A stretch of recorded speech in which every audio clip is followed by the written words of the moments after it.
Have you ever looked at two companies and just wondered, how can one of them charge a fortune and people line up to pay, while the other is stuck in this endless race to the bottom on price? Well, the secret isn't luck, it's strategy. And today, we're going to break down one of the best tools for understanding it, Bowman's strategy clock. All right, here's our game plan. First, we'll get our heads around what this clock thing actually is. Then, we'll walk through all 8 of its strategic positions, the good, the bad, and the ugly.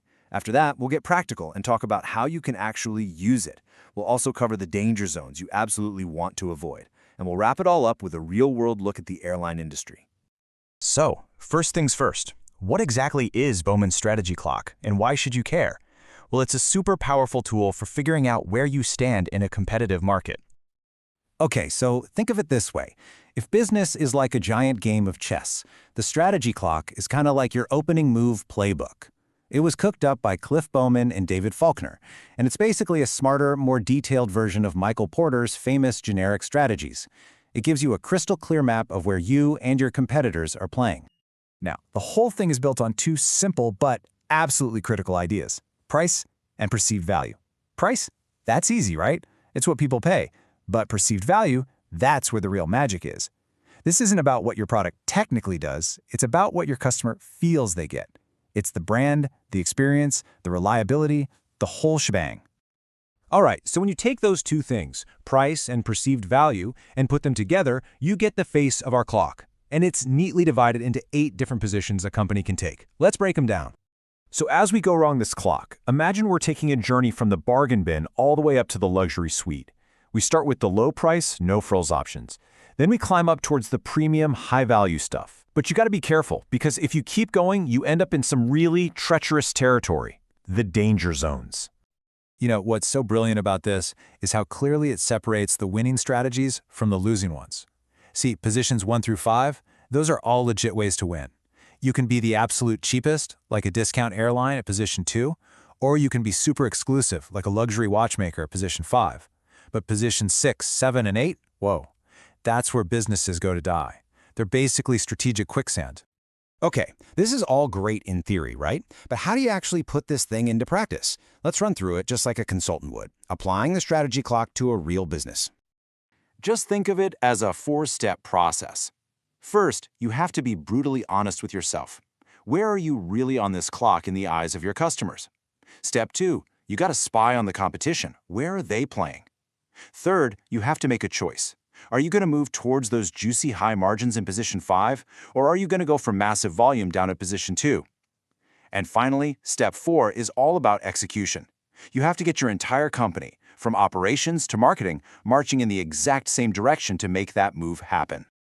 Okay, let's talk about the scary part, the danger zones. These are like the black holes of business strategy. Seriously, even smart companies can get sucked in if they're not careful.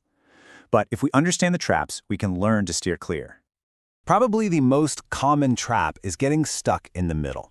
This is what happens when you try to be everything to everyone. You end up being nothing special to anyone. You know, it's like that restaurant with a 20-page menu. It's not cheap enough for the bargain hunters, but it's not good enough for the foodies. It just exists, and eventually it disappears. And then you've got this silent killer called cost creep. It's sneaky. A company starts off all lean and efficient as a low-price leader. But over time, little expenses add up, inefficiencies creep in, and suddenly their costs are way higher. But here's the problem. They haven't increased their perceived value to match. So now their prices just don't make sense anymore, and they're sliding right into a failure zone. And finally, there's the trap of over-engineering. This is when a company falls in love with its own cool features and forgets to ask if customers actually want them or will pay for them. It's like buying a supercomputer just to check your email. You've added all this cost and complexity for features nobody really values, and you've pushed yourself into a really risky, overpriced position.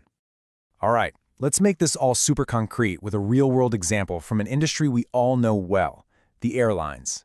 It is amazing how perfectly the strategy clock explains why some airlines thrive and others, well, don't. This is such a perfect example. Down at position 1, you have the no-frills players like Ryanair and Spirit.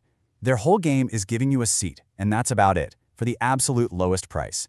Then you've got the clever hybrids, like Southwest. They keep prices low, but they add perceived value with things like free bags and a fun culture. Moving up, you have the differentiators, like Emirates, who sell you a luxury experience for a premium price. At the very top, you've got private jets, super high value, super high price. And that monopoly position? That's the one airline that flies from your small town to that one specific destination. They can charge what they want, because what other choice do you have?